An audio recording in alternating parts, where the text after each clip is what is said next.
conmigo vamos a tratar de que te sientas lo más cómoda posible en esta situación tan particular de vernos, ¿no?, a través de las pantallas.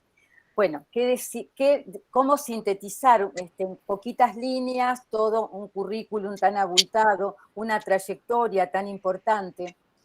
Alicia, por supuesto, es profesora emérita de la Universidad Nacional de Buenos Aires, ha recibido la distinción como doctora honoris causa de la Universidad Nacional de Santiago del Estero, de la Universidad Nacional de Mar del Plata y, por supuesto, de la Universidad Nacional de Rosario. Ha sido investigadora categoría 1, secretaria de Asuntos Académicos de la Universidad Nacional de Buenos Aires. Ha sido y es profesora en distintos doctorados y maestrías. A nosotros nos llena de orgullo decir que forma parte del cuerpo estable de la maestría en docencia en el campo de la formación en prácticas profesionales que se dicta en nuestra facultad. Además, Alicia, bueno, la cantidad de libros, de artículos, participa y participó de conferencias en el extranjero y en Argentina, ha recibido el premio CONEX en el año 1986 y 1996, ha sido distinguida también con el premio, no me quiero equivocar, el premio Caballero de la Orden de las Palmas Académicas, otorgado por el gobierno de Francia en el 2001. Entre sus textos podemos destacar los libros casi obligatorios de lectura a los que nos dedicamos en la formación docente, tanto en grado como en posgrado. Me refiero a didácticas contemporáneas, a las corrientes didácticas contemporáneas, leer a Comenio, El saber didáctico, libro que recibió también el premio en la 34 Feria Internacional del Libro, desarrollada en Buenos Aires en el 2008, como obra teórica de envergadura para la educación. Bueno, no quiero seguir abundando, Alicia, para darte la palabra a vos, para no quitarte tiempo, porque sabemos que para vos el tiempo es realmente siempre acotado por todo lo que tenés para decirnos. Muchísimas gracias por estar con nosotros, realmente un placer. Y gracias a todos los participantes. Chicas, muchas gracias por la invitación. Muchas gracias por la invitación. Vamos a hablar sobre un tema que no es sencillo, porque es o muy largo o es difícil de sintetizar. En fin, tiene muchas aristas diferentes. Vamos a tratar de mostrar algunas de ellas. Así que nuevamente, muchas gracias.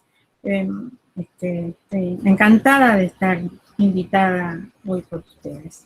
Vamos a hablar entonces de la gestión académica en las universidades y vamos a decir que en las universidades la gestión académica se refiere principalmente al variado conjunto de actividades relacionadas con el desempeño de las funciones de planificación, implementación y seguimiento ejercidas por los funcionarios que tienen la atribución y la responsabilidad de organizar y disponer la movilización de los recursos humanos, financieros y físicos disponibles con el propósito de lograr resultados académicos que respondan a las decisiones de la política estratégica acordada en la universidad por los cuerpos directivos.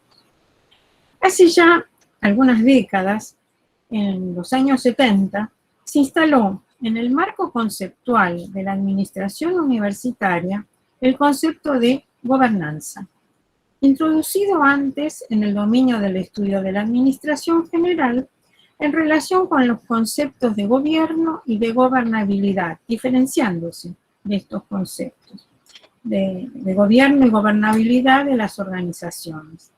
La gobernanza refiere, entre las muchas definiciones, que son muchas realmente, que han ido presentándose, a la consideración de la manera de gobernar, con un énfasis puesto, cuando se trata de buena gobernanza, en la democracia, en la participación abierta de los actores sociales. Se denomina sistemas de gobernanza a los que establecen los parámetros a los cuales responde la operación de los sistemas de gestión y administración. Los parámetros a los que responden los sistemas de gestión y administración. La gobernanza es un concepto más amplio y diferente del de gestión, porque no se limita a la consideración de los órganos de gobierno formal, sino que se refiere a cómo se distribuye y comparte el poder, cómo se formulan las políticas, la manera de gobernar, cómo se establecen las prioridades y cómo se responsabiliza a las partes interesadas en la toma de decisiones.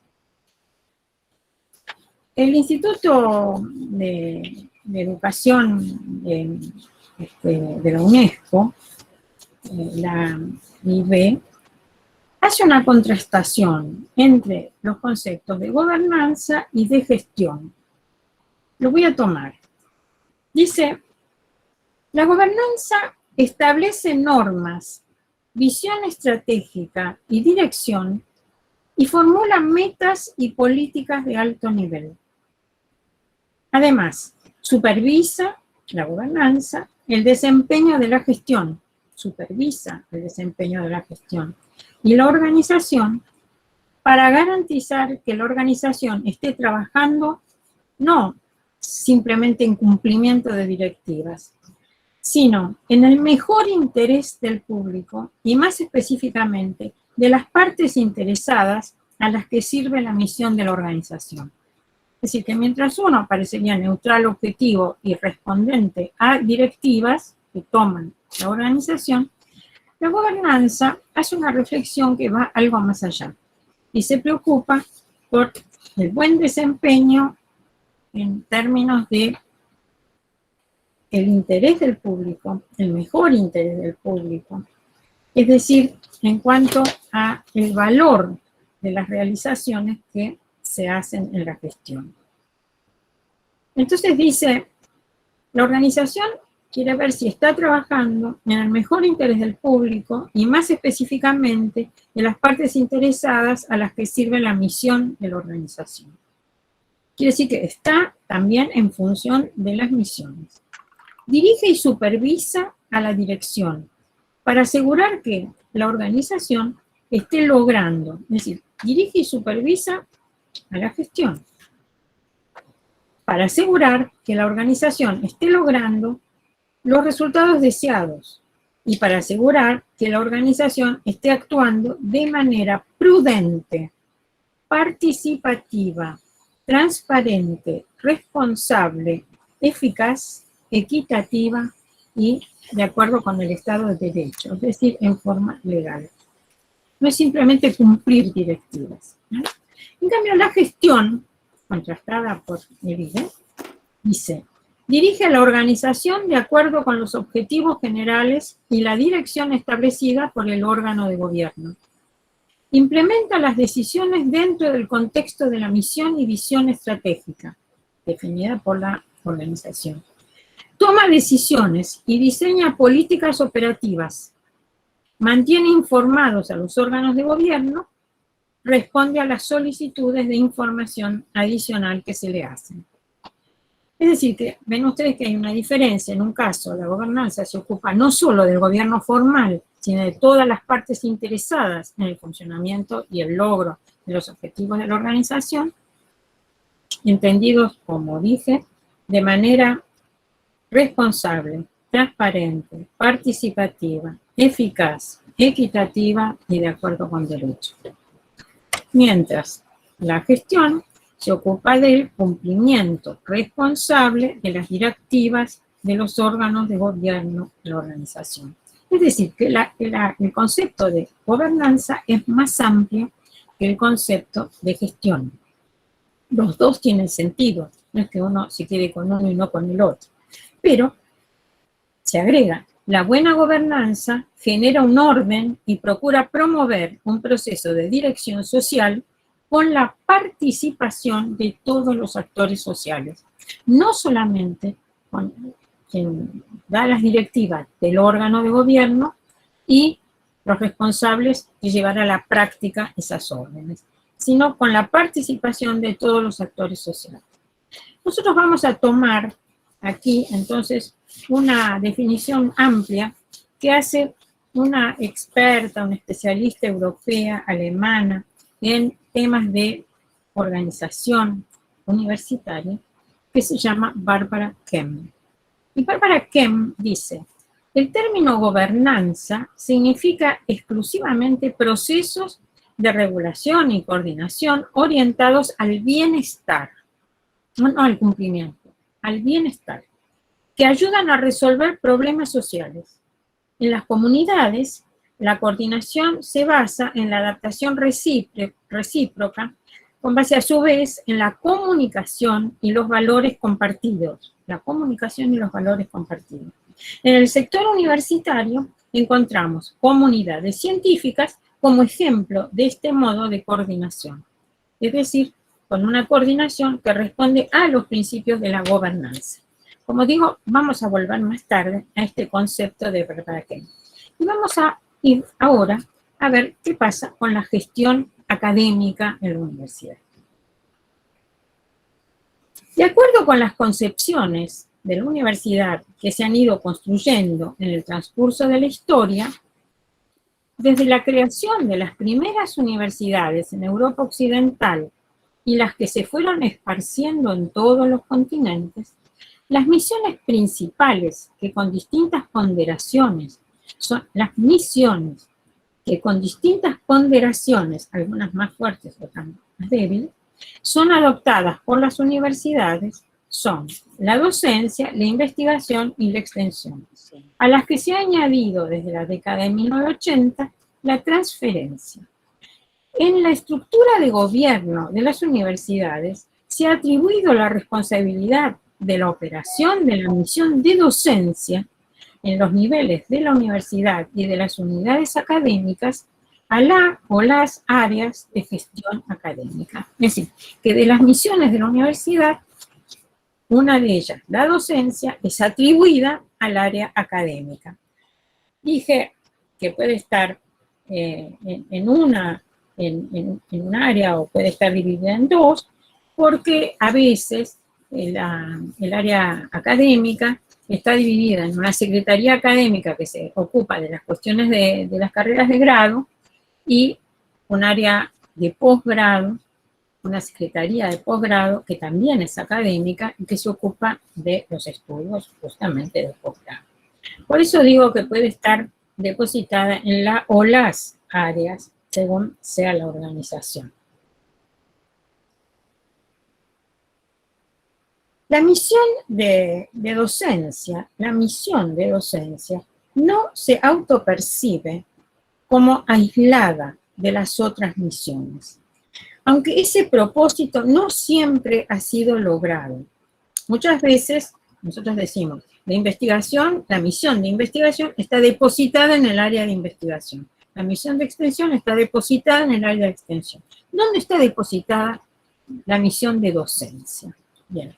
Como digo, el área académica, el área de gestión académica, no se visualiza, no se autopercibe como separada de las otras misiones, sin embargo.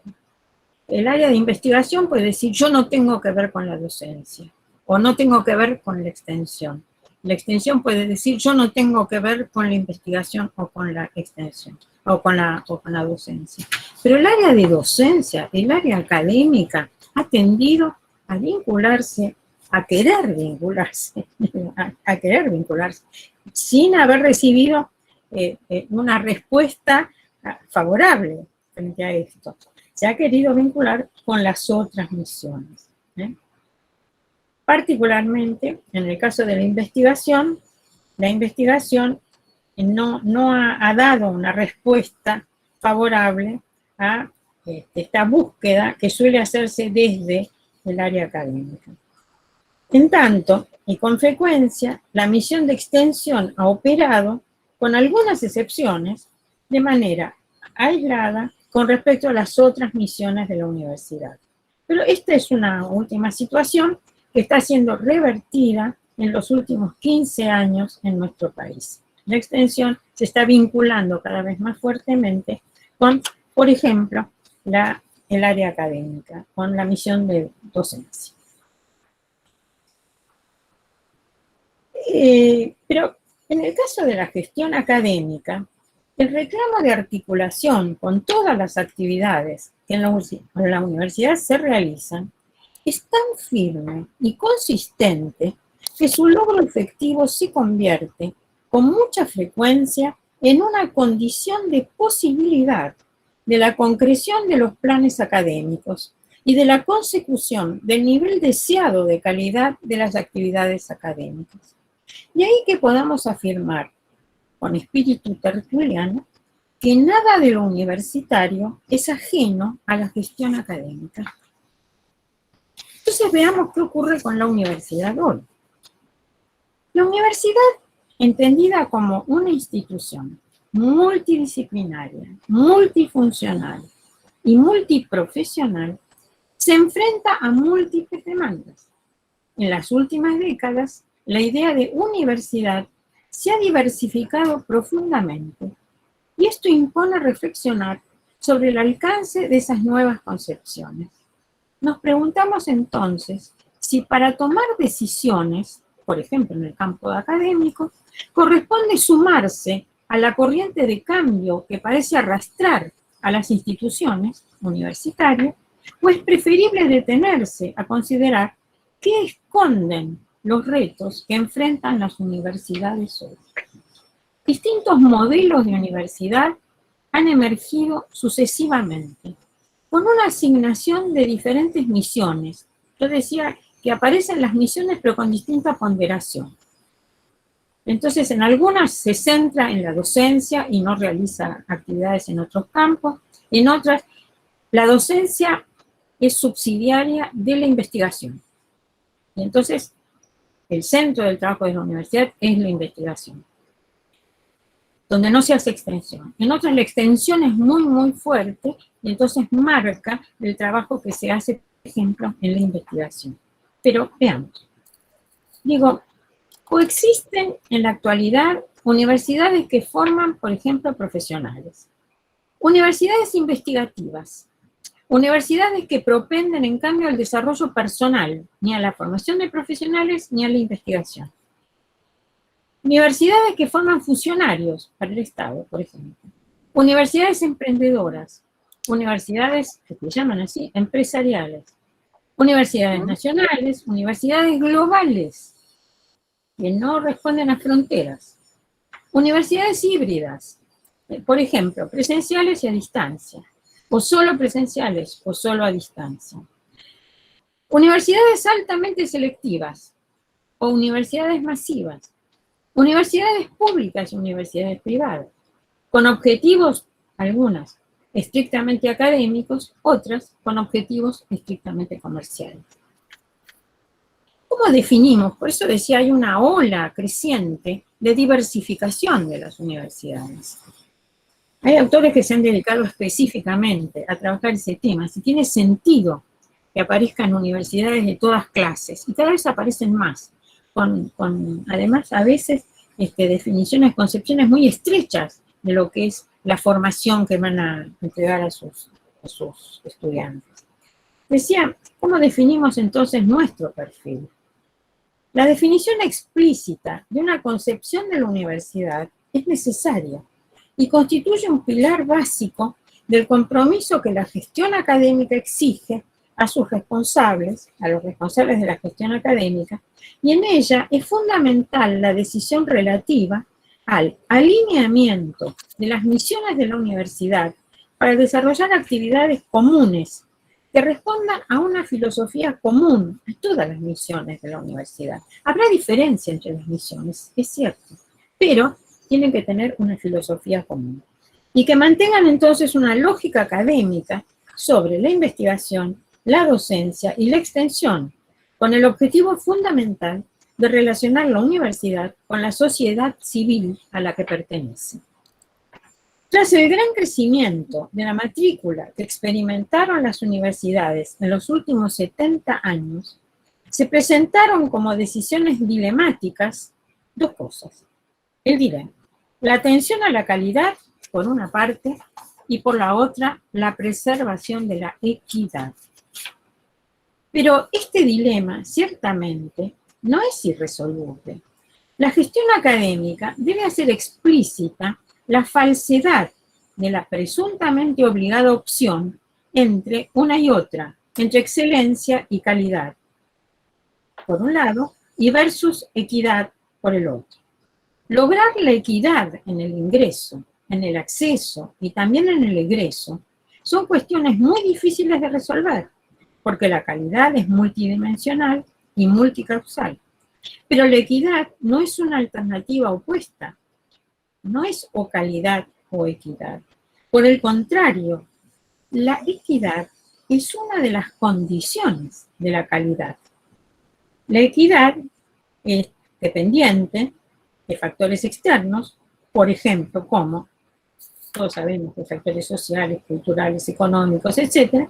Pero también hay algunos precisos, tales como la calidad de la educación primaria y secundaria.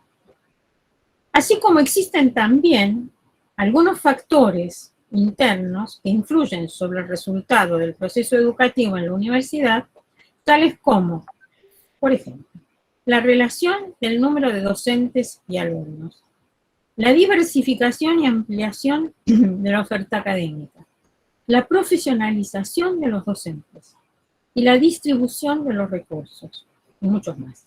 Pero las modalidades de enseñanza y de evaluación, las regulaciones de la enseñanza y el aprendizaje, y los programas de apoyo y orientación de los estudiantes y de capacitación de los docentes, asistirán a docentes y a estudiantes para mantener vivos los principios conjuntos de igualdad, efectividad y buena calidad de enseñanza y aprendizaje.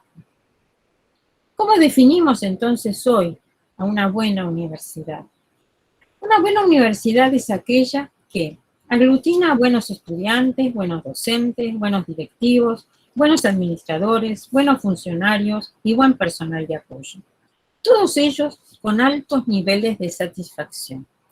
Es una universidad que sostiene en todos los aspectos el principio de igualdad de oportunidades, crea y favorece un buen clima académico, logra sostenidamente altos niveles de calidad en la formación de sus graduados, genera y mantiene satisfactorios, reconocidos y además recíprocos vínculos productivos de servicios con la sociedad, muestra alta productividad de conocimiento con reconocimiento nacional e internacional, mantiene buenas relaciones con otras instituciones académicas y profesionales y es distinguida por la sociedad con un alto nivel de prestigio.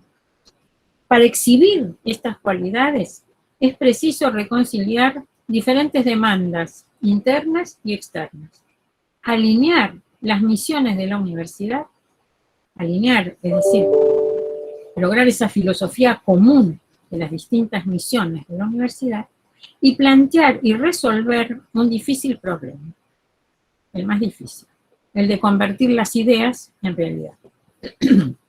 Veamos entonces algunas de las cuestiones atinentes al planeamiento académico, a los programas y los proyectos. La problemática y la metodología del diseño, implementación y evaluación de planes, programas y proyectos en todos los campos de la actividad académica y en sus diferentes facetas, revela que son cuestiones que requieren un tratamiento que no solamente no ignore, sino que respete en todos sus términos la gran complejidad de las actividades de diseño y materialización de los proyectos. So pena, porque si no, uno escribe en los papeles muchas cosas, pero después hay que llevarlas a la práctica. Como digo entonces, so pena, si esto no se hace, de que sus efectos resulten distorsivos y, más aún, no deseados. Las diferentes alternativas de situación que se presentan en el debate contemporáneo en torno de cuestiones generales y específicas relativas a la naturaleza y las características que debe asumir la educación superior en el presente y en el futuro, se manifiestan en los debates que surgen en los órganos colegiados de gobierno en los que se definan las políticas institucionales. De esta manera, y en el marco de las decisiones estratégicas acordadas, los planes y proyectos académicos se constituyen a la vez en fuentes y en producto de las decisiones que se adoptan en un terreno que, además de no estar aislado, el académico, del contexto social, cultural, económico y político global de la universidad, está consagrado a articular los lazos entre las actividades a desarrollar en cumplimiento de la totalidad de las misiones de docencia, investigación, extensión y transferencia de la educación superior. Así, se advierte que por su alcance y su importancia, los programas y proyectos académicos tienen la peculiar característica de contribuir de modo crítico a determinar cuáles han de ser los núcleos estratégicos de la planificación y a facilitar especialmente la gestión eficaz de la innovación en la universidad.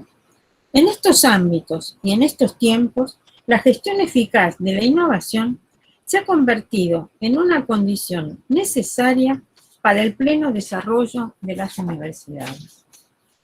Los planes y programas deben atender, entonces, de manera coherente a la creciente pluralidad que presentan las definiciones de los currículos universitarios, por ejemplo, a la heterogeneidad de los estudiantes, a la diversidad de la adscripción identitaria de docentes a unidades disciplinarias, profesionales, de investigación, personales, de claustros y de agrupaciones por interés.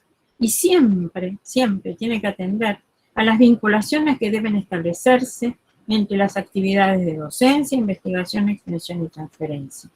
Y digo esto porque cuando se involucra, por ejemplo, a docentes en planes académicos, suele suceder que esos docentes, por ejemplo, hagan también investigación. Entonces, su adscripción identitaria a la investigación muchas veces obstaculiza la posibilidad de que participen en planes académicos. Por eso, es muy importante que estén alineados estas misiones, que no se opongan unas a las otras. Todos tenemos experiencia de chocar en estos casos con justamente la resistencia que quienes pertenecen a algunos de estos grupos, o grupos de interés, o grupos de investigación, como decía, o grupos de claustros, o de, por ejemplo, otras misiones, extensión, o investigación, o transferencia, nos digan, no, yo tengo plazos para presentar, tengo que presentar informes, no tengo tiempo de ocuparme de esto. Cuando se trata, por ejemplo, de cursos de apoyo y de orientación necesarios para los estudiantes. Entonces, como decía, la propia organización académica de las universidades está también presentando transformaciones que alteran su organización tradicional en facultades, escuelas y departamentos. Aparecen otras unidades de organización, como pueden ser programas, como pueden ser, institutos dedicados a diferentes cosas, a temas que son temas interdisciplinarios, a nuevos temas que no están previstos, por ejemplo, en la organización departamental de una facultad. La gestión de la misión de docencia universitaria remite igualmente a la determinación de la necesidad de organización dinámica de las tareas de la propia gestión académica y a la difusión de la toma de decisiones, que es característica de este dominio de la actividad institucional, lo académico, siendo la libertad académica precisamente un rasgo esencial del nivel de enseñanza superior. Entonces veamos qué ocurre con la oferta académica. La activa y propositiva participación en la constitución de la estructura de planes de formación que ofrece la universidad es una de las tareas de máxima responsabilidad de la gestión académica. En la selección, la determinación de las características de las propuestas, en el diseño y el desarrollo de los currículos, se expresa la filosofía y el proyecto integral de la institución universitaria y la manifestación de su concepción del tipo de hombre, de persona, de ciudadano, de científico y de profesional que se propone formar. En la definición curricular se plasma igualmente el proyecto de institución que asume la universidad para sí misma. La cuestión curricular y la organización académica constituyen, por tanto, un núcleo fundamental de reflexión que exige una tarea de constante desarrollo para la comunidad universitaria. Este tema está sujeto hoy a un fuerte dinamismo en el mundo universitario internacional. La cuestión del diseño y la gestión curricular en la educación superior presenta dificultades de resolución en razón de las múltiples circunstancias a las que se debe atender y que exigen de las instituciones la identificación de problemas nuevos y, por consiguiente, la creación de soluciones nuevas. Es siempre necesario revisar el abanico de carreras de grado y posgrado que ofrece la universidad, así como de carreras cortas y tecnicaturas. La oferta debe actualizarse con el tiempo y reducirse o ampliarse según se resuelva. El currículo es un objeto particularmente complejo que requiere ser proyectado teniendo en cuenta diferentes y variadas perspectivas. Los trayectos de formación deben ser revisados periódicamente, con un estudio que no se limite a constatar el cumplimiento de las regulaciones fijadas en los currículos establecidos por las resoluciones de la universidad. Es imprescindible el examen del currículo realmente enseñado por los docentes y realmente aprendido por los estudiantes. Las programaciones de cursos, los programas analíticos, las estrategias de enseñanza y de evaluación deben ser analizadas y evaluadas. Dije, las programaciones de los cursos, los programas analíticos, las estrategias de enseñanza utilizadas y las de evaluación tienen que ser analizadas y evaluadas. Y esto es trabajo de la supervisión de la gestión académica. Todas estas tareas se enmarcan en problemáticas teórico-prácticas que no se reducen a definir un diseño a partir de la selección de organización de una secuencia de asignaturas cuya aprobación es requerida para la acreditación de los conocimientos necesarios en el desempeño de una profesión.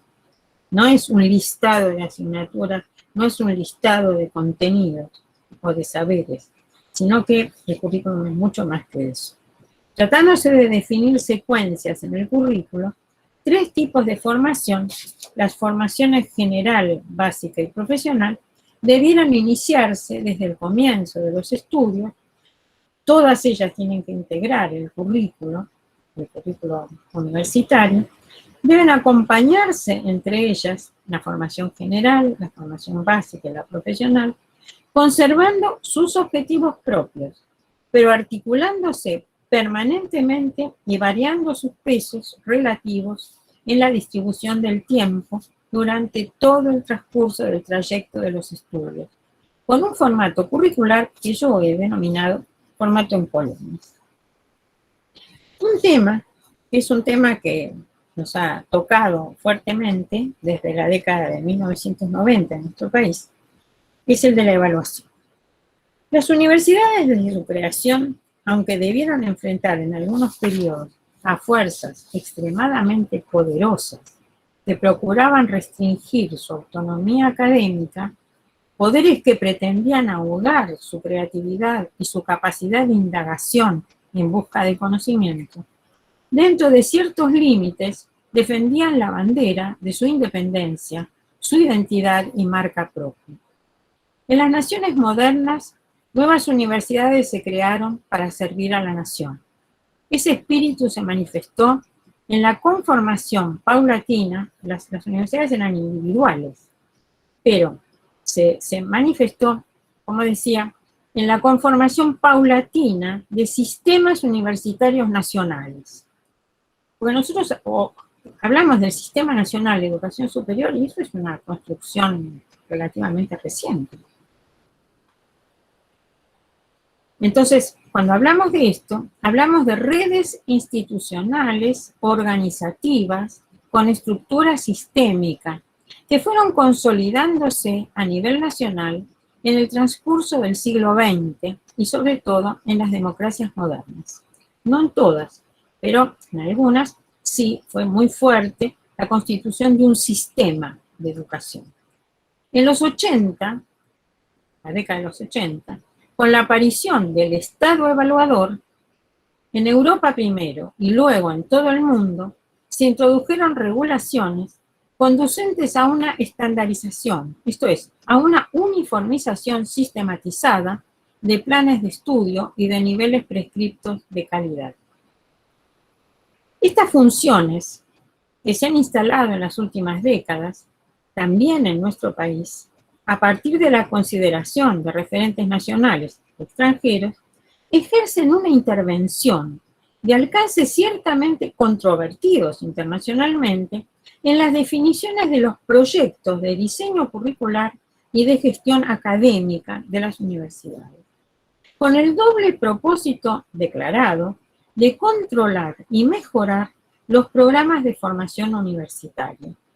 Son procesos que se cumplen con base en un sistema de evaluación que certifica y acredita a las instituciones y a sus programas de formación, en los que se efectúa la evaluación en dos modalidades, como sabemos, evaluación externa y autoevaluación.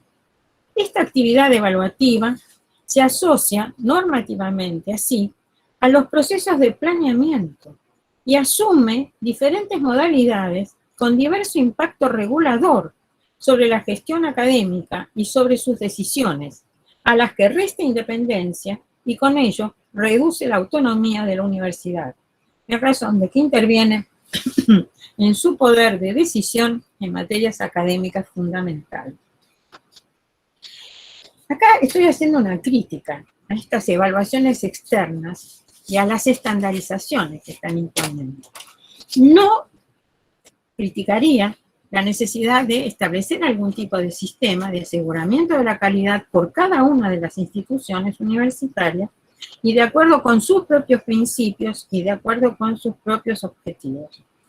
El aseguramiento de la calidad basado fundamentalmente en la autoevaluación es necesaria la autoevaluación, pero no así la evaluación externa y sobre todo, cuando se trata de estandarización. La estandarización responde al deseo de uniformar.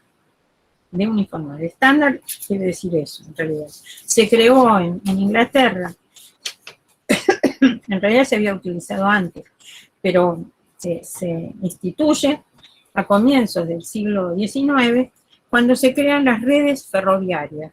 Y entonces se establecen estándares para definir rieles de ferrocarril. Porque bueno, si hay que crear una red de ferrocarril, es necesario que todos los rieles que se fabricaran tuvieran la misma forma. Entonces aparecen los estándares. Y de ahí aparecen los estándares de las cosas, aplicados a cosas, los estándares referidos a conocimientos, por ejemplo, a niveles de calidad de los conocimientos, los estándares referidos a personas estándar, a tipos de personas, a la uniformización de las personas, a la uniformización de los trámites, a la uniformización de, y todo termina siendo estandarizado. Bien. Decimos que la gestión académica tiene a su cargo el resguardo de la calidad. Estamos de acuerdo. De la calidad de los aprendizajes de los estudiantes, de la calidad de la enseñanza, tanto en sus lineamientos generales, cuanto en lo que respecta a su adecuación a las didácticas específicas, disciplinarias y profesionales. La didáctica universitaria tiene como propósito ofrecer soluciones para la puesta en acción de modelos pedagógicos que orienten y contribuyan al logro de buenos aprendizajes en los estudiantes. Se ha observado al respecto que los docentes, no digo en todos los casos, están a veces más abiertos a cambiar contenidos que a cambiar los enfoques pedagógicos. La gestión académica tiene una función docente a este fin. En tanto, sus responsables son quienes pueden orientar y supervisar la actividad de enseñanza en las aulas y en la universidad, y en las actividades que docentes y estudiantes realizan fuera de las aulas y de la universidad con propósitos curriculares. En este plano, la gestión académica asume la tarea de brindar a docentes, estudiantes, consejeros y otras autoridades de la universidad una visión actualizada y fundamentada sobre los principios de la enseñanza en la universidad, sus diferentes enfoques y estrategias.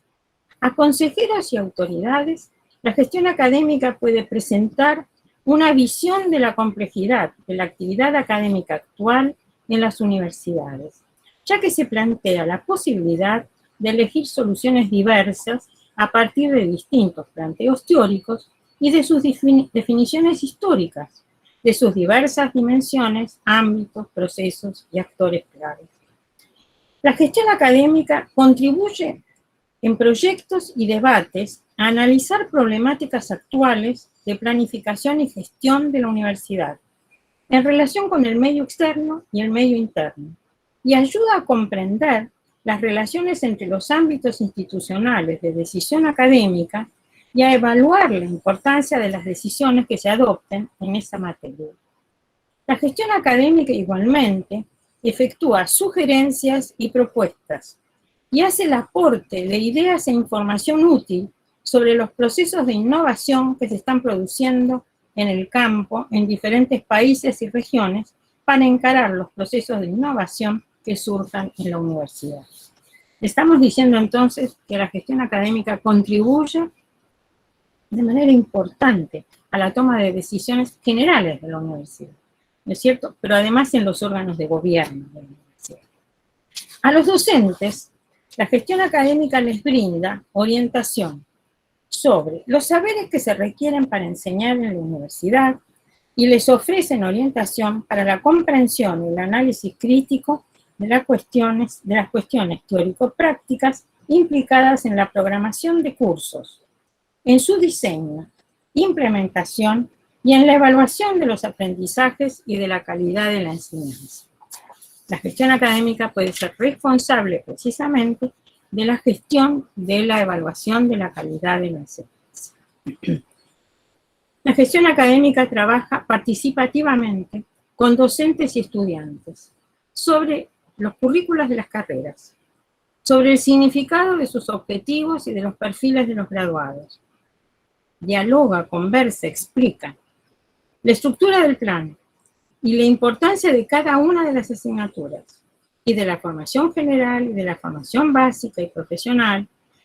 También explica la relación entre teoría y práctica, lo específico de cada asignatura, la relevancia absoluta de los estilos de estudio y aprendizaje y del papel formativo que tienen en los estudiantes, de la necesaria tolerancia que hay que tener frente al fracaso, y acá englobo a docentes y estudiantes, y del papel positivo de los errores cuando se reconocen y se corrigen. Con el personal de apoyo de la universidad también trabaja participativamente para adecuar y reformular, si es necesario, los trámites administrativos y poner a prueba reglamentos y ordenanzas con el propósito de actualizarlos. Frente al personal docente, la gestión académica se ocupará del establecimiento, del seguimiento de carreras académicas, de los criterios con los cuales se construyen y de los reglamentos sobre los cuales se apoyan las carreras académicas de su personal. En este sentido, el personal docente, que no se dedica muchas veces solamente a la docencia, a la enseñanza, sino también a actividades, por ejemplo, de investigación, de extensión y de transferencia, tiene que estar compartiendo su trabajo con esas otras tareas. En la carrera académica, esto tiene que ser posibilitado, tiene que ser reconocido, tiene que ser facilitado, tiene que ser inspirado, procurando precisamente que haya algún tipo de vinculación, de conexión, de articulación entre esas otras actividades y las actividades de docencia. Para poder realizar, por ejemplo, actividades de investigación, los directores de proyecto tienen que aprender a manejar recursos. Y entonces, es un aprendizaje, así como nosotros decimos, la docencia exige un conocimiento que va más allá de los contenidos disciplinares o profesionales transmitidos. Lo mismo ocurre con las actividades de investigación y extensión, que cada vez son más demandantes de conocimientos, habilidades, destrezas, que son ajenas hasta ese momento para los docentes.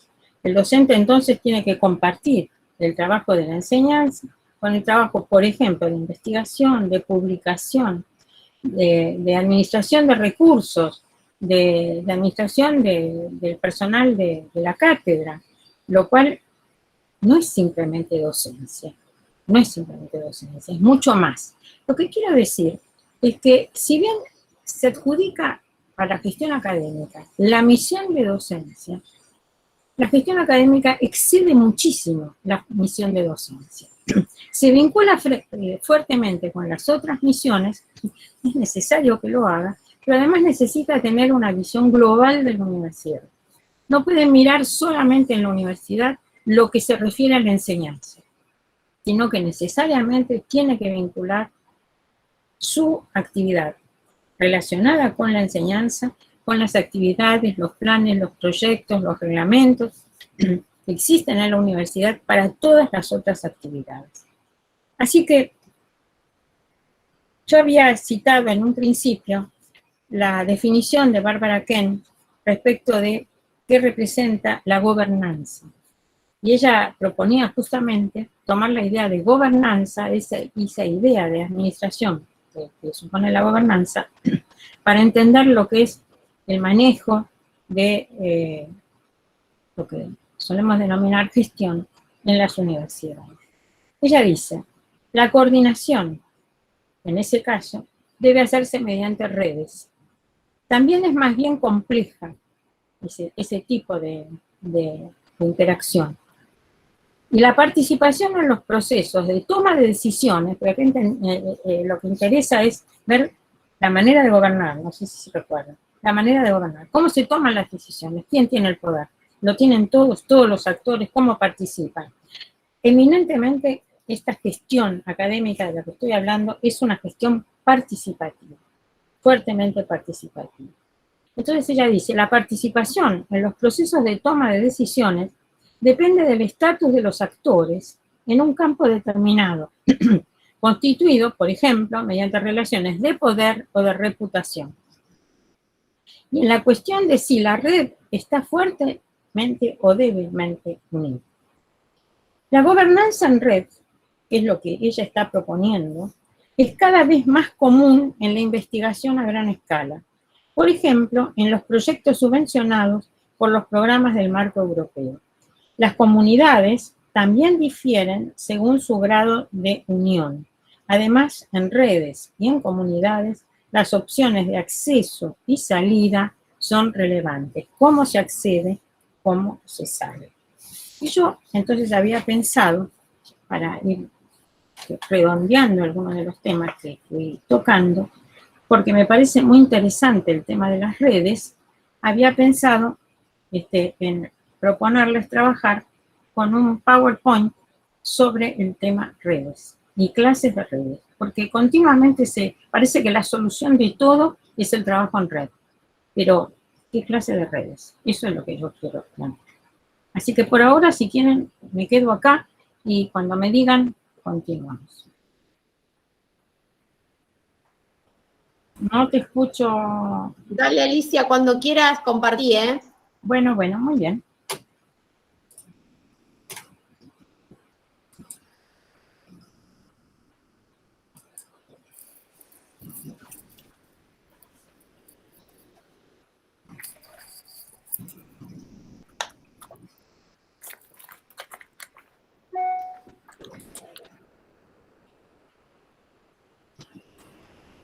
Perfecto, ahí se ve la primera diapositiva. Sí. Bien. Entonces, vamos a ver. Vamos a trabajar el tema redes, porque digo que cuando estamos hablando hoy de gestión, parece que las soluciones siempre son las redes. Y siempre me parece un tema muy interesante. Veamos entonces el concepto de red. A ver, acá les voy a pedir un favor. ¿Qué hago? ¿Pongo ocultar? Para sacar esta barra que tengo abajo. Falta. Nosotros no lo vemos. Si vos lo querés sacar por vos, pone ocultar, porque acá no se ve. ¿Ustedes no lo ven? Ah, perfecto. No. Bien, entonces sí. Decía entonces que vamos a trabajar el concepto de red, por qué red, qué clases de redes, y vamos a hablar de redes de conocimiento y gestión, redes de enseñanza, redes de aprendizaje, redes de investigación, redes de gestión. Como digo, hoy siempre se remite a, pero es un trabajo en red.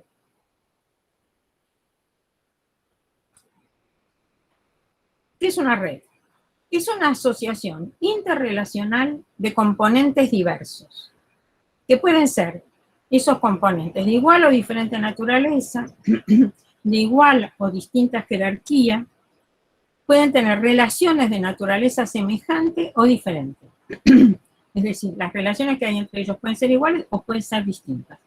O pueden tener configuración rígida o flexible, estructura estable o dinámica, estructura abierta o cerrada. Lo que se interprete qué es lo que quieren decir, ¿no es cierto? Configuración rígida o flexible, bueno, tiene una configuración, es dura, no está previsto ningún cambio. Estructura estable o dinámica también puede querer decir justamente que esa estructura que se ha configurado no está previsto que se modifique, o si es dinámica, puede ser que se vaya.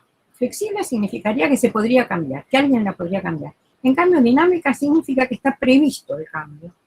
Y con la estructura abierta o cerrada, significa que puede admitir nuevos componentes o no.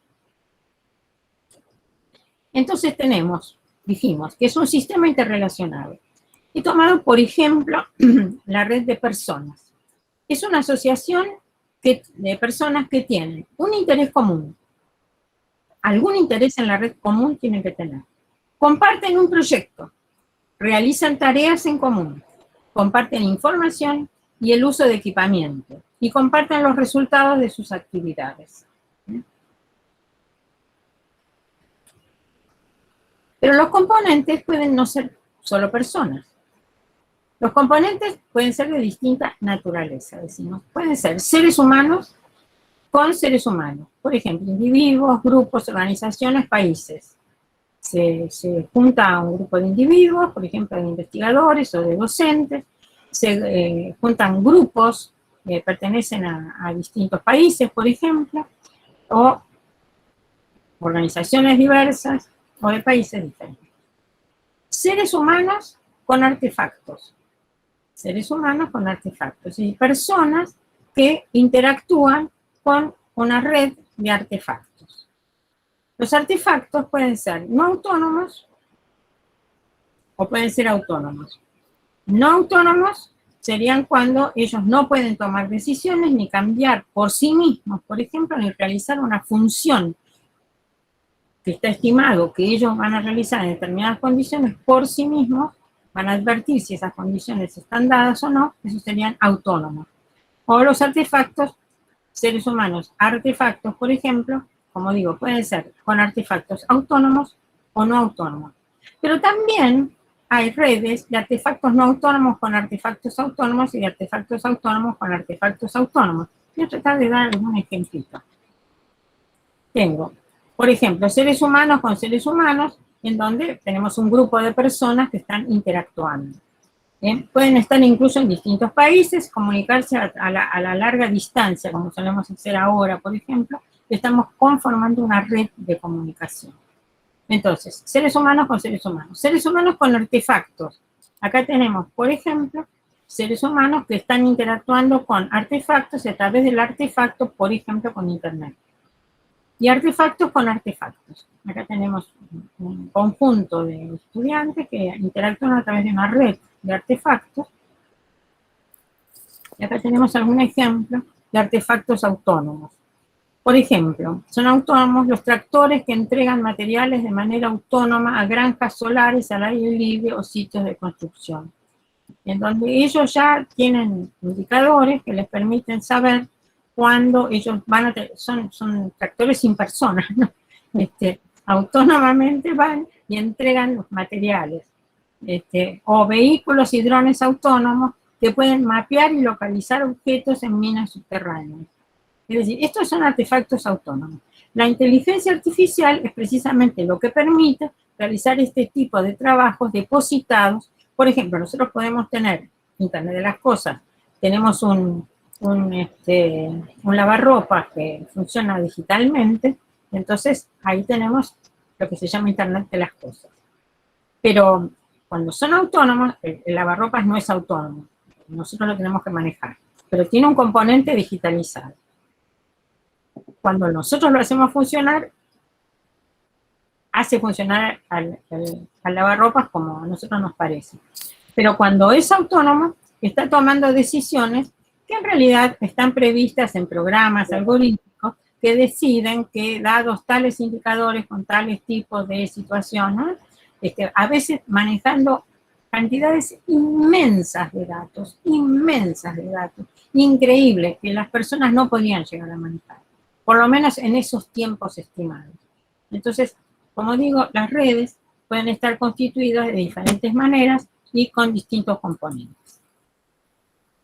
El conocimiento, justamente, decía Gabriel Salomon, está distribuido. ¿Qué quería decir? Que Bateson decía que la mitad de la memoria está en la cabeza y la mitad en el mundo. Yo en este momento estoy interactuando con una computadora y está depositado la mitad del conocimiento en la computadora y la otra mitad en mi cabeza, no solamente en mi cabeza. Eso es el conocimiento distribuido. Las inteligencias reveladas a través de las prácticas están distribuidas entre mente, personas y los ambientes simbólicos y físicos, tanto naturales cuanto artificiales. Es decir, que se pueden encontrar en libros, en aparatos, etc.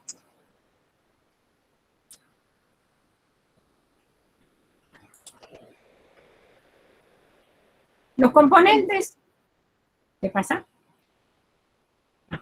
Los componentes son importantes. Vamos a ver. Algunos más importantes que otros. Si nosotros vemos una red, y esta es una pregunta fundamental, ¿todos los componentes tienen la misma jerarquía? ¿O tienen jerarquía diferente? ¿O tienen nodos y hay componentes que están subordinados? Porque cuando se dice el mejor es el trabajo en red, bueno, ¿qué clase de redes? Esto es lo que a mí me interesa que veamos hoy. Porque uno puede decir, la mejor manera de relacionarse y de tomar decisiones en un campo de trabajo determinado, por ejemplo, la gestión académica, es el trabajo en red. Eso es lo que decía Bárbara Kemmer. Pero ¿qué clase de red? ¿Qué clase de red? Muchas de las redes de investigación, la solución es trabajar en red. Bien, ¿qué clase de red? ¿Tiene jerarquía igual o diferente?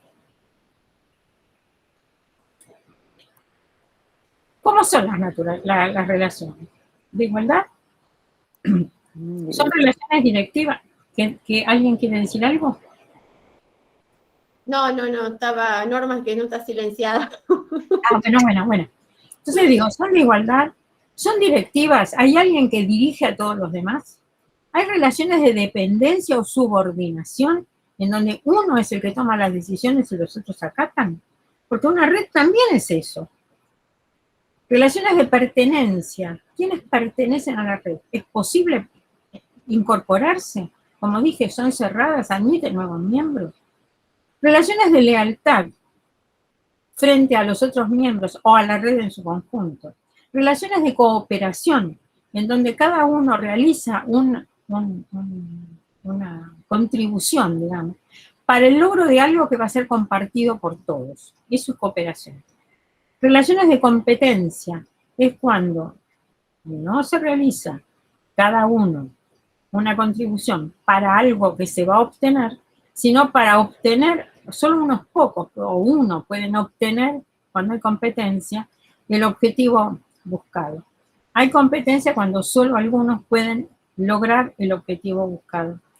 Y entonces hay competencia entre los sujetos porque cada uno realiza su mejor esfuerzo, cuidado, esa es la definición de competencia, cada uno realiza su mejor esfuerzo para lograr el objetivo, sabiendo que tiene que competir contra los otros, es decir, que tiene que ganarles a los otros. Pero hay conflicto, y en eso se diferencia la competencia, hay conflicto cuando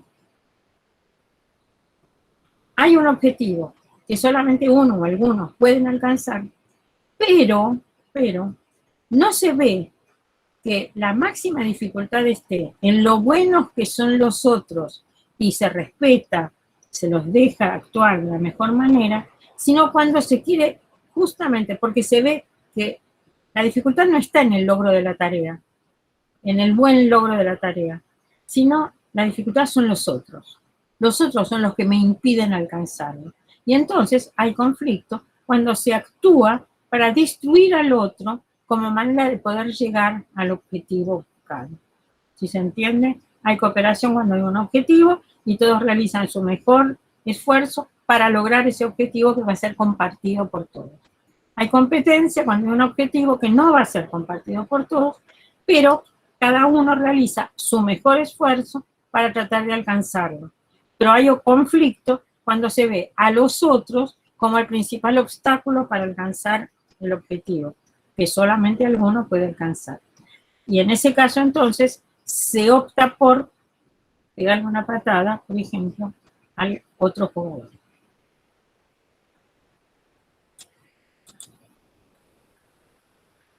La configuración de las redes también es muy importante. Puede ser simple, con pocos componentes, simple, con relaciones reguladas y preestablecidas, es decir, con un reglamento que establece cómo van a ser las relaciones y prevé, y cada uno que actúa sabe qué es lo que puede suceder. Puede ser compleja, con muchos componentes, con relaciones de naturaleza diversa.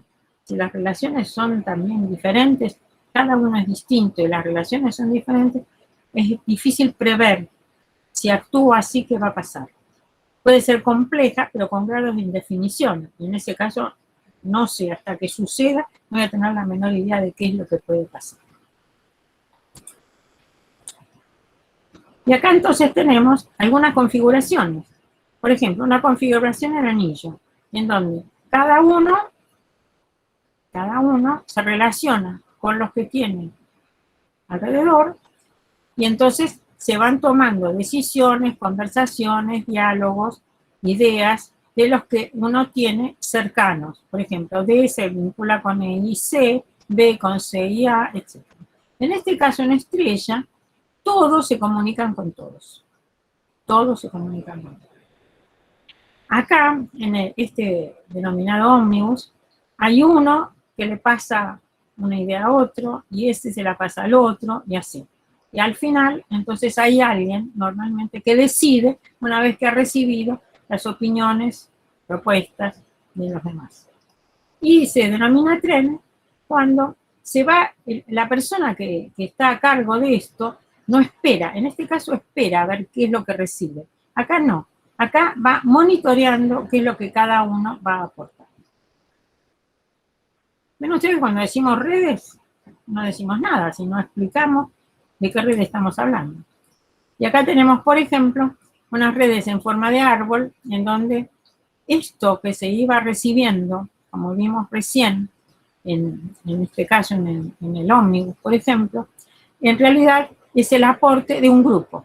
Acá tengo un grupo que aporta, otro grupo que aporta, otro grupo que aporta, y así hasta que alguien coordinador, toma todos esos aportes y llega a una conclusión. O si no, la malla, en donde todos se relacionan con todos, y todos hacen aportes, todos. Y acá tengo una relación, una red jerárquica, en donde uno toma las decisiones, y así va decidiendo qué es lo que cada uno de los otros va a hacer. A le dice a B, B resuelve qué es lo que van a hacer D y E.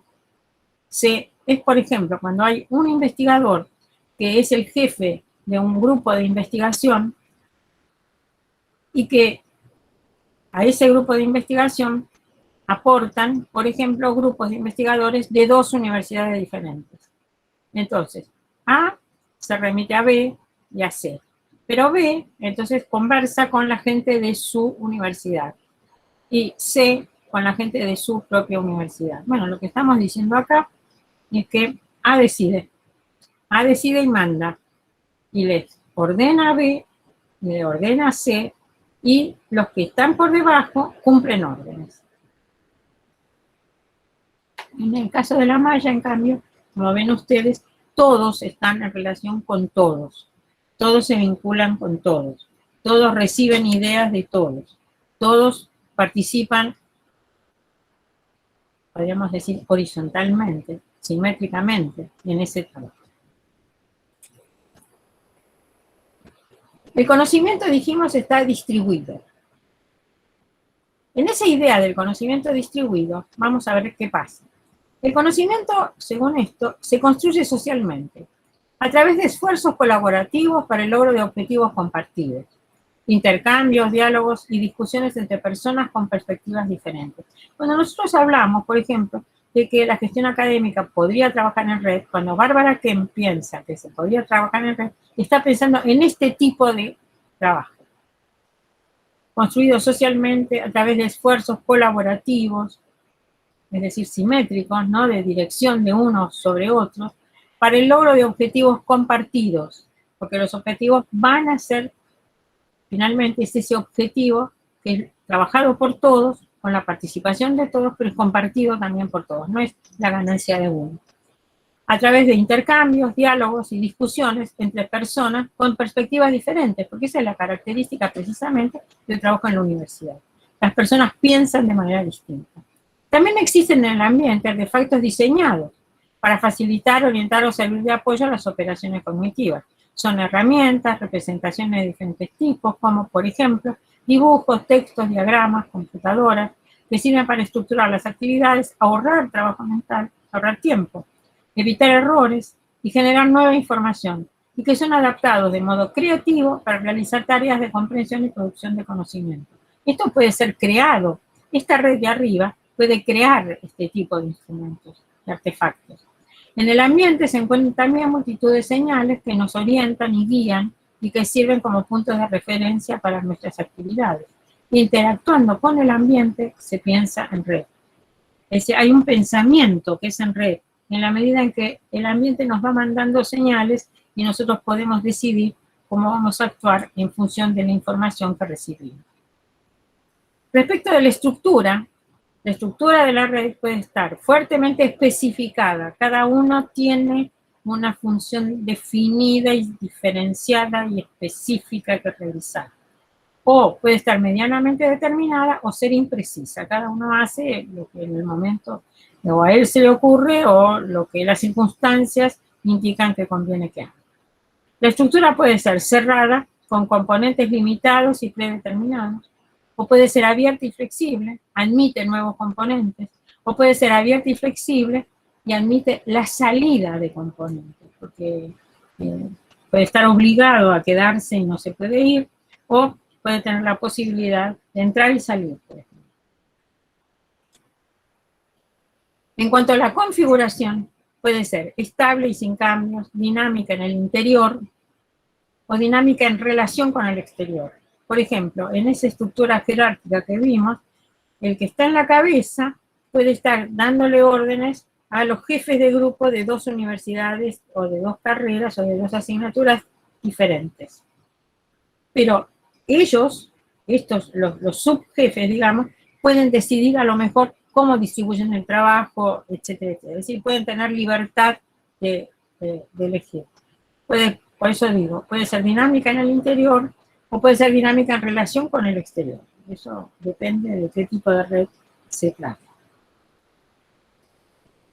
Y de acuerdo entonces con el tipo de relaciones que se establecen entre los componentes de la red, se construyen diferentes configuraciones, algunas de las cuales tengo acá. Entonces, creo que 2 ejemplos. Una, no sé si lo conocen, es el modelo de la triple hélice de Etzkovitz y Leidersdorf. Ellos lo que dicen es que, por ejemplo, la producción económica, puede haber 3 actores fundamentales: el gobierno, la empresa y la universidad.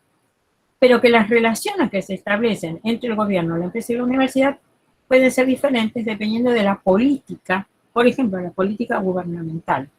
Entonces, si estamos en un estado autoritario, dicen estatista, el gobierno toma todas las decisiones y le da posibilidades de trabajo a la universidad y a la empresa, pero el que toma todas las decisiones y decide qué se va a hacer, cómo se va a hacer, etcétera, y generalmente, bueno, dispone de los recursos, es el gobierno. Llaman laissez-faire a una situación en la cual gobierno, empresa y universidad están en condiciones de tomar sus propias decisiones. Entonces, entre ellos se hace un convenio, por ejemplo, para un estudio determinado que la universidad va a hacer, que va a ser utilizado luego por la empresa, de acuerdo con algunos lineamientos, por ejemplo, que establece el Estado o algún tipo de subsidio que el Estado le da a la universidad para hacer una investigación y a la empresa para hacer la producción de aplicación. Y la que llaman red trilateral es esta organización híbrida que, por ejemplo, es la creación de una empresa en la que parte de las acciones son del gobierno, parte de una empresa privada y parte de la universidad. Entonces, en esta organización se ponen de acuerdo quienes participan en nombre del gobierno, de la empresa y de la universidad. En Argentina hay algunas empresas que tienen estas características. Pero son interesantes porque muestran redes diferentes con funciones de cada uno de los miembros que pueden ser diferentes atendiendo a la política que hay en el país. El triángulo del conocimiento, también, los triángulos son la manera de, parece siempre entender. Yo tengo un artículo en contra de los triángulos, pero el triángulo del conocimiento es el reconocido. Conocimiento es la capacidad de convertir datos e información en algo valioso. Convertir datos e información en algo valioso. Entonces, ¿qué hace falta para esto? Hace falta educación, porque la educación es lo que va a preparar para que la investigación I+D, investigación más desarrollo, genere efectivamente conocimiento. Pero necesito gente que esté en investigación y gente que esté en desarrollo, que pueda unir las dos cosas. Y esto puede generar una innovación, convierte el conocimiento en riqueza, es decir, en algo nuevo que antes no existía. Es decir, que acá también tenemos una red. La interpretación en forma de red de montones de cosas es muy común.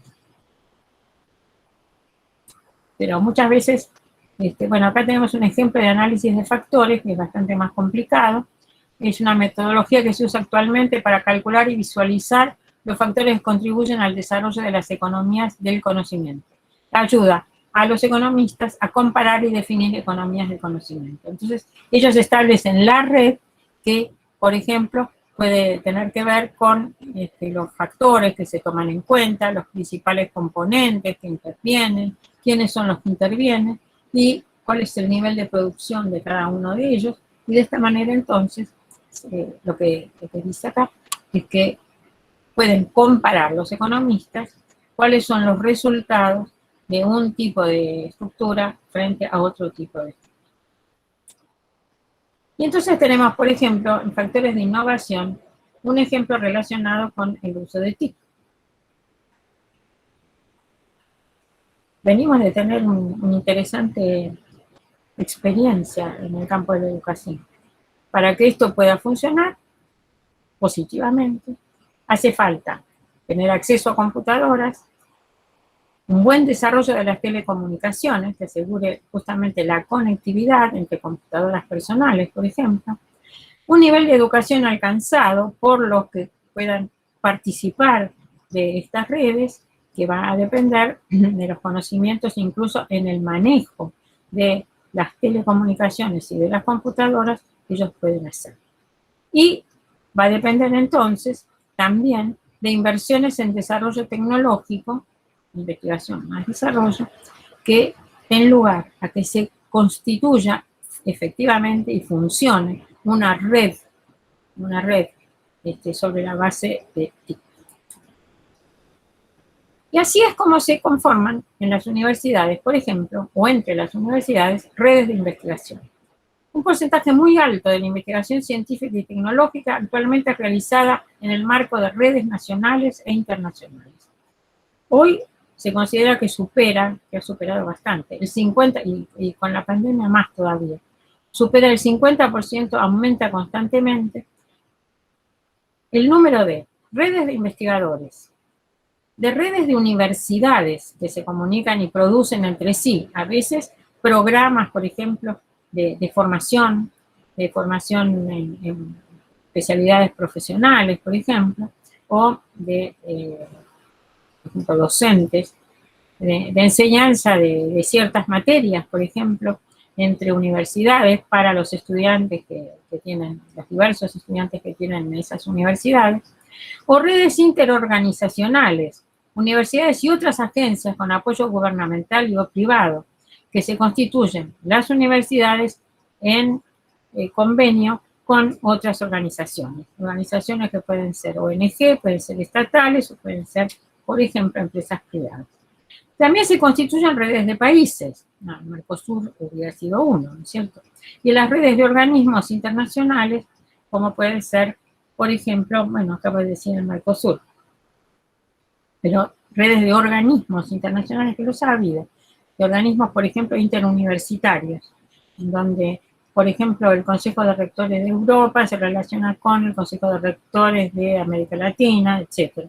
Así que hay redes también de organismos, cada uno de ellos organismo internacional. Redes de investigación, tomé dos ejemplos. La National Science Foundation en Estados Unidos, una red de por ejemplo, un caso, es la red de sostenibilidad urbana, que es multidisciplinaria y multisectorial. La National Science Foundation es la que subsidia las investigaciones en Estados Unidos, y entonces, bueno, hace un llamado, una convocatoria, y quienes se presentan pueden ser aceptados o no aceptados. Hay una evaluación que hace la National Science Foundation, y entonces se conforma así la red.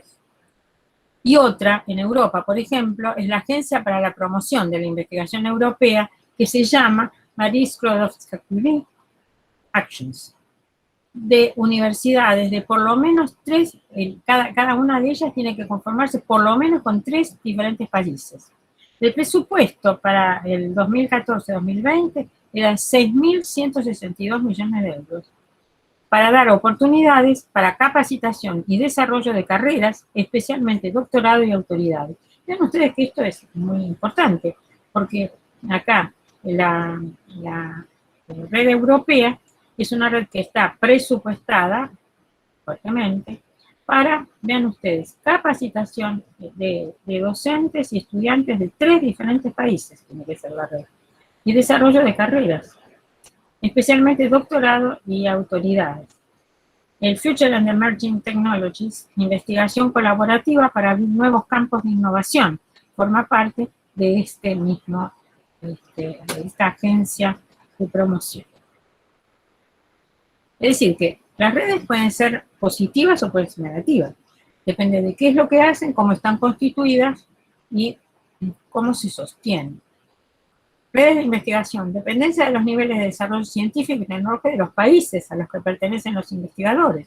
Esto es indudable, porque incluso pasa que en una red de investigación que supuestamente es simétrica, es igualitaria y todo eso, los investigadores que pertenecen a países con mayor desarrollo relativo tienen un lugar predominante en la toma de decisiones y en el curso que se le va a dar a la investigación. A veces incluso más favorecidos por los beneficios que pueda aportar la investigación. Hay una globalización de líneas de investigación. La globalización siempre supone, como vamos a ver, porque quiero dar algo de internacionalización, vamos a ver que la globalización supone que se pasan las fronteras y que los centros de poder ya no son nacionales, sino que están en cualquier lugar. Las fronteras pierden significado. Y también, como digo, se priorizan ciertos problemas. Quienes integran la red son los que definen los problemas, o hay algunos dentro de la red que son los que priorizan unos problemas por sobre otros, que son a veces los que les interesan más a, por ejemplo, de sus países. Pero también hay redes de enseñanza, que pueden ser nacionales y son también internacionales, de docentes de distintos niveles escolares, por ejemplo, docente inicial, de primaria, secundaria, universitaria, terciaria, técnica. Encontramos ejemplos, inicial, por ejemplo, en la OMEP, que hace reuniones, congresos, jornadas, publicaciones, cursos de formación, y que es internacional. Distintas disciplinas también se reúnen para la formación docente inicial, decía, para el desarrollo profesional continuo, perdón, acá no es la educación inicial, es otro sentido. La formación docente inicial es el primer periodo de formación hasta que se gradúa el docente. Pero el desarrollo profesional continuo es el que comienza una vez que los graduados universitarios terminaron su carrera y se inician en el ejercicio de la profesión. Entonces también hay redes que se ocupan justamente de la enseñanza, del perfeccionamiento, de ofrecer cursos, materiales, etcétera. Internacionalmente ustedes recibirán, como recibo yo también por internet, continuamente ofrecimiento de webinars o materiales, revistas, libros, etcétera, para el desarrollo profesional continuo. Presenciales a distancia o combinadas, a distancia y presenciales. Estos autores, Schlepp y Berlanga, decían, son redes de aprendizaje constituidas por comunidades que se apoyan sobre el uso de tecnología educativa para compartir conocimiento y desarrollar conjuntamente nuevo conocimiento. Comparten y generan conocimiento. Sus fines, contribuir a mejorar la calidad de la enseñanza y la calidad de las experiencias de aprendizaje de los alumnos, estimulando la colaboración y el intercambio de conocimiento entre docentes y entre estudiantes entre sí. Hay redes de estudiantes, estudiantes de una carrera, de estudiantes de una materia, o que están investigando un tema determinado. Y esto tiene que ver también con la generación de profesionalización del docente, en la medida en que el docente participa de esas redes de enseñanza, muchas veces incluso, bueno, como sabemos, se diploma, hace cursos sistemáticos, formales, y recibe diplomas. La globalización es diferente de la internacionalización del currículo. ¿Por qué? Porque yo decía, la globalización no tiene en cuenta las fronteras nacionales ni los reglamentos, las regulaciones nacionales. En cambio, la internacionalización sí. Participa en distintos países, pero el país, la pertenencia al país o la definición del país es fuerte. Ejemplo de cosas que ocurren en el campo de la educación, por ejemplo, universitaria, es la estandarización. Como dije, es la determinación de niveles uniformes de calidad, con exámenes extranjeros, con exámenes internacionales, por ejemplo. Cuando decimos, por ejemplo, los exámenes PISA de la Organización para la Cooperación y el Desarrollo Económico, entonces está conformada por los países más desarrollados del mundo, más algunos observadores, y ellos hacen el examen PISA, por ejemplo, para comparar los conocimientos que tienen los jóvenes de 15 años, escolarizados o no, en una gran cantidad de países. Y entonces hacen un ranking de los países. Pero no es que el ranking sea lo que más les interesa. Esto siempre han dicho lo mismo. A ellos les interesa que un país compare si de año a año ese país va mejorando. Es decir, que más que el ranking, le interesa que cada país analice sus propios resultados. También se han formado consorcios entre, por ejemplo, universidades, por ejemplo, una universidad de Europa, una universidad de Estados Unidos y dos universidades de América Latina que han conformado un consorcio y se pusieron de acuerdo en los planes de estudio, las estrategias de enseñanza y todo eso, en la formación de cierta clase de ingenieros, cierta especialidad de ingenieros. Hay bastantes consorcios de este tipo. Competencias globales generales se definen a través de redes de enseñanza. Como digo, globales, a veces se piensa, tenemos que formar a un profesional global. ¿Qué es un profesional global? Bueno, sería el profesional que está en condiciones, cuando se recibe, de trabajar en cualquier lugar del mundo y en una empresa localizada en cualquier lugar del mundo. Hay discusiones acerca de si conviene formar así globalmente o conviene que sea más bien con referente nacional. Como digo, pueden ser generales, formo, voy a decir lo que ocurre, un MPA, una maestría o un máster en Administración General de Negocios. Y entonces lo voy a formar con competencias globales generales porque puede trabajar y va a poder obtener trabajo en cualquier lugar del mundo. Pero pueden ser competencias globales profesionales cuando están centradas en una profesión determinada, no es generalista, sino que es una profesión determinada, y entonces yo lo capacito para que con ese título luego pueda trabajar en cualquier lugar del mundo. Universidades con múltiples campus, esto lo encontramos, son las universidades, por ejemplo, virtuales con múltiples campus, que tienen sedes en distintos lugares del mundo y con algunos funcionarios que son representantes de ese programa de formación universitaria en cada una de esas sedes. Hay bastantes que están funcionando así, y hay otras que no tienen campus directamente. No hay ningún lugar en donde se pueda ubicar a funcionarios que se hacen cargo de eso. Obviamente los hay en algún lugar, pero ellos también están dispersos por el mundo. Y universidades locales y universidades offshore. Es el caso, por ejemplo, de Australia. Australia tiene una gran cantidad de universidades en su propio territorio, muy buenas universidades, pero además fue creando universidades, por ejemplo, en Asia. Y entonces uno puede encontrar universidades en Indonesia o en China, por ejemplo, son universidades australianas que responden totalmente a los principios que rigen a las universidades australianas. Entonces nos vamos a plantear ahora, en el tiempo que nos queda, aunque rápidamente, la cuestión de la internacionalización de las universidades, porque es un tema de la gestión académica que yo no tomé, porque lo había dejado para acá. Entonces vamos a ver, porque es un tema espinoso, ¿eh? Definiciones. Dije, vamos a diferenciar internacionalización de globalización. Acá, globalización es el flujo de tecnología, conocimiento, personas, valores, ideas y dinero y comercio a través de las fronteras. Ahí decimos que está globalizado, a través de las fronteras. Lee Harvey es un hombre que se dedica específicamente a cuestiones universitarias, es un muy buen especialista. La internacionalización en educación superior es el proceso de desarrollo de un aprendizaje y un entorno de investigación multilateral y multicultural. No es que no sea, que no exista. Acá sí existe y tiene una marca, en el cual, por ejemplo, se rediseñan los currículos, se incorpora personal no local, se estimula a los alumnos a estudiar en el extranjero y se atrae a estudiantes extranjeros.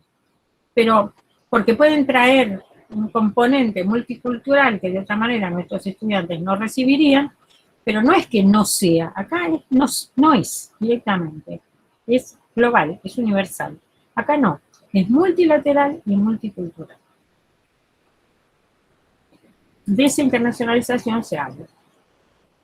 Los valores en los que se apoya la internacionalización de las universidades han cambiado, porque se ha pasado de la cooperación a la competencia, del beneficio mutuo al beneficio propio, del intercambio a la colaboración a la comercialización, y como ilustra la creciente influencia de los rankings globales, de la construcción de capacidad a la construcción de estatus o prestigio. Es a quién gana. La internacionalización se ha pasado de la cooperación entre universidades a la competencia entre universidades. ¿Quién atrae a más estudiantes? ¿Quién atrae a mejores estudiantes? Entonces, hay competencia. La internacionalización hoy ha abierto el campo de la educación superior a la movilidad, la extraordinaria movilidad de los estudiantes universitarios. Jane Knight es profesora en el Instituto Ontario de Estudios en Educación de la Universidad de Toronto y es profesora precisamente de internacionalización. Y ella es sumamente crítica, como ustedes ven, respecto de qué es lo que está ocurriendo realmente con la internacionalización. Dice, mucho se ha dicho sobre la internacionalización de la educación superior. Algunos argumentan que la globalización, Internet y la comunidad científica permitirán nivelar el campo de juego gracias a la interdependencia del conocimiento. Es decir, que en la medida en que se abre el conocimiento para todos en el mundo internacional, entonces todos van a tener oportunidades, las mismas oportunidades. Otros sostienen que la globalización significa a un tiempo la desigualdad a nivel mundial. Y esta expresión es de un experto de la UNESCO, la McDonaldización de la universidad, en donde, bueno, uno no importa dónde vaya, McDonald's siempre ofrece lo mismo, ¿no? Entonces, bueno, esto sería como que las universidades aprenden a vender la misma cosa estandarizada para todos. Se afirma que todas las presiones contemporáneas sobre la educación superior, desde la masificación al crecimiento del sector privado, provienen de la globalización. Hay una semilla de verdad, dice Philip Albers, que es un gran comparatista de la educación universitaria. Hay una semilla de verdad en las dos hipótesis, lo que algunos consideran que es una ventaja y lo que otros que consideran que al contrario, es un gran perjuicio. Pero también dice, hay un error de interpretación. Vamos a ver por qué. Es muy duro, ¿eh? La globalización, dice, no afecta de la misma manera la educación de los países desarrollados que a la de los países menos desarrollados. De especial interés es ver cómo la globalización afectará a la educación superior a los países en desarrollo, donde experimentará una gran expansión en las próximas décadas. Lo que quiere decir es que, en realidad, si lo traduzco, cuando se habla de McDonaldización y todo eso, es que, en realidad, esta internacionalización, o la llamada internacionalización, por la que los estudiantes de un país se van a otros países, es una forma de colonización. Ellos dicen, es la colonización del siglo XXI. Las relaciones entonces de investigación y enseñanza es un tema que vale la pena analizar y ver si se hacen en redes, qué significan estas redes. La formación de posgrado es una formación que generalmente responde a la internacionalización y se conforma justamente en redes. Y la formación de doctores, simultáneamente, se viaja mucho, el doctorado, el postdoctorado, son tiempos en donde el irse al exterior, el tener formación internacional es sumamente importante. Pero vuelvo a decir, nos interesan las redes, ¿pero qué redes? Por eso es que quería trabajar esto, porque muchas veces parece ser que esa es la realidad, que eso es lo mejor, eso es lo más democrático. No hay alguien que dirige. Sí, hay alguien que dirige. Sí, efectivamente, sí. Así que acá estamos.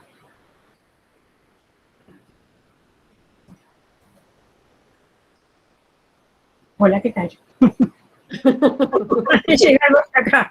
Nos dejaste pegado a la red. Nos dejaste enredados. Nos dejaste enredados, Alicia. A ver, ¿cuáles son los enredos? Para pensarlo, pero enorme. Mira, bueno, hay que pensar. Yo hablé mucho y muy rápido, dije muchas cosas. Sí. Dos conceptos me parece muy fuerte, Alicia, que golpeaste fuerte con lo de la internacionalización, que bueno, uno le viene dando vuelta en la cabeza, y esto de las redes, ¿no? Esto de las redes y qué pasa con estar enredado y cómo nos vamos enredando y bueno, qué va a pasar con este enredarse a un futuro muy inmediato, ¿no? O sea, porque esto no es para pensarlo a largo plazo, yo creo que esto ya está instalado. O sea, ¿cómo lo analizamos? ¿Cómo lo interpretamos? Sí, sí. Es que por eso es que lo tomé, porque veo que siempre parece ser la solución. Yo escucho muchas veces eso de decir, bueno, trabajamos en red. Pues sí, trabajamos en comunidad, y bueno, y también qué pasa con esto de la comunidad, ¿no? Cómo la comunidad... la comunidad funciona en red. Exacto. Preguntas, ideas que quieran poner, por favor. Ya sabemos que es tarde y que muchos están dando clases y que han salido del aula virtual, digamos, para irse a otra aula virtual. Pero bueno, quien quiera dejar comentarios, hacer agregados, preguntas. Hay una mano levantada. Adriana Humada. Hola, Adriana. Vamos, Adri. Hola, ¿qué tal? ¿Cómo están? Bueno, me quedé pensando en esto de las redes y pensaba también que los medios de comunicación son pioneros en este trabajo, porque eso de las redes de artefactos autónomos con no autónomos ahora es, digamos que es fundamental para la comunicación de ciertos holding de radios que se establecen en distintos países. Hoy me pasaron, por ejemplo, una aplicación que uno la abre y hay está el globo terráqueo lleno de lucecitas, y entonces uno elige una luz y aparece una radio, y aparece toda la información de esa radio y toda la red que esa radio tiene en distintos sectores del país. Por ejemplo, yo apreté una de Nantes en Francia y aparecieron todas las radios que están en red, y entonces iba fijándome y cada una de esas emisoras estaba transmitiendo lo mismo que la otra, pero cortaban inmediatamente para pasar a publicidad, pero no decían la misma publicidad en un lugar que el otro, sino que estaban programadas para adaptarse, digamos, a cada uno de los sitios a donde llegaban y al público al que llegábamos. O sea que los medios de comunicación son realmente monstruosos en ese sentido de las redes. Sí, bueno, tienen la tecnología para hacer. Y una forma también, ¿no?, de colonizar también, ¿no?, a partir de esa forma de trabajo, ¿no?, de la dependencia del artefacto. Pero si vos pensás que acá yo tengo un teléfono, yo recuerdo que hace, ¿cuántos años? En jornada, no me acuerdo cómo se llamaba, que hizo, creo que Telecom, no me acuerdo si era Telecom o Telefónica Argentina. Habló, pensé que no hace tantos años, habló un experto que dijo: a ustedes les va a llamar la atención lo que yo les digo, pero piensen que ustedes con un teléfono van a poder hacer esto. Todo lo miramos y dijimos, no puede ser. Pocos años después, alguien dijo: con un reloj, ustedes van a poder hacer todo eso. Y todo eso sucedió, todo eso está. Una cosa que parecía imposible para nosotros, que tenemos muchos años, imagínate. Así que sí. Flavio, ¿quiere hablar algo? Ah, perdón, Alicia. Flavio. Sí, Flavio. Gracias. Yo no lo oigo. Hola, ¿qué tal, Alicia? Bien. Yo me quedé pensando en esta cuestión, o sea, que está obviamente muy vinculada al trabajo de redes, pero también a lo que es y al acceso de la información transmitida a través de las nuevas tecnologías, y de un concepto que no es nuevo, digamos, que también es un concepto que hemos trabajado mucho en los 90s, que tiene que ver con la sobreinformación, pero una sobreinformación cada vez más voraz, cada vez más inmediata, digamos, con lo cual a mí lo que me ha servido, digamos, es cuál es el tiempo que nos podemos tomar para pensar políticas educativas, para poder aplicarlas en medio de esta sobreinformación y de esta inmediatez, en donde todo pareciera cambiar mucho más rápido de lo que podemos observar los resultados. O sea, antes de que podamos hacer una retroalimentación de aquello que estamos pensando o implementando, ya cambió, ya tenemos tanta información y tantas nuevas formas de trabajo que me resulta muy complejo pensar, o el poder pensar políticas universitarias a mediano o largo plazo.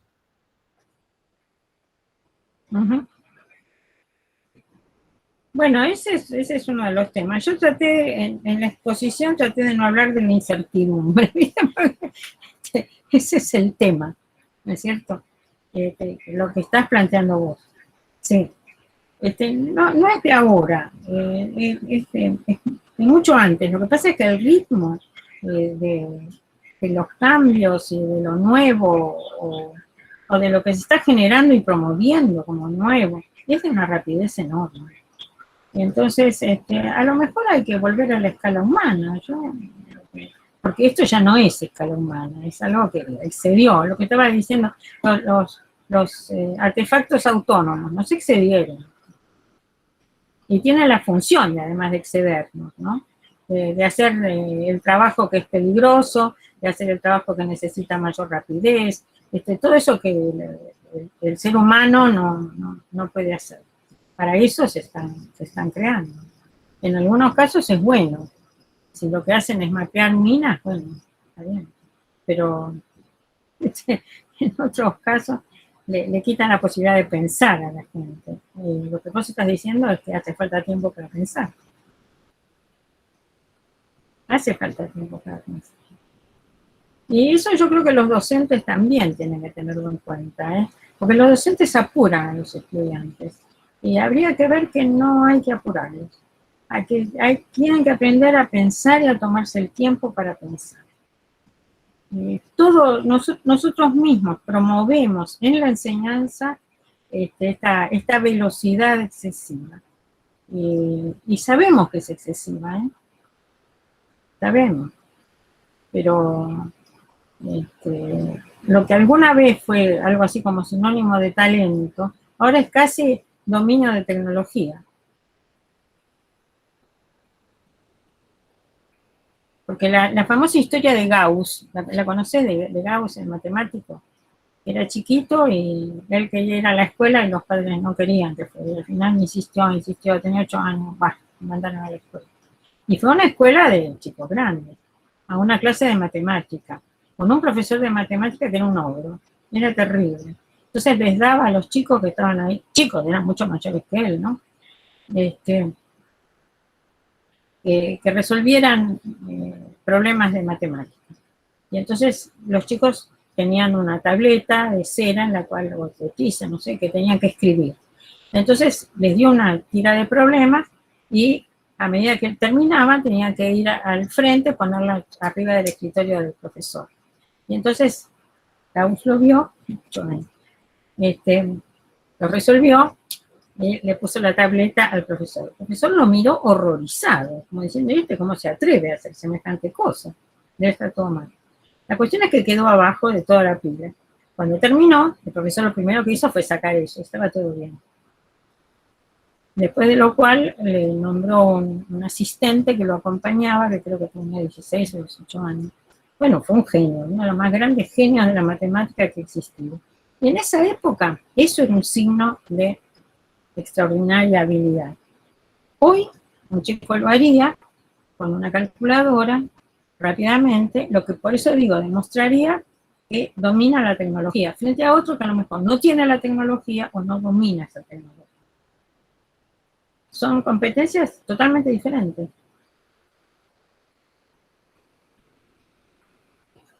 Entonces, bueno, yo creo que aquí los docentes deberían ser conscientes de que ellos también tienen alguna responsabilidad en eso de ralentizar un poco el trabajo. Y sobre todo pensar.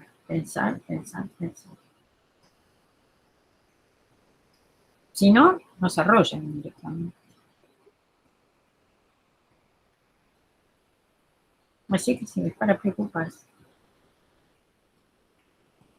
No sé si hay alguna otra pregunta, algún otro comentario.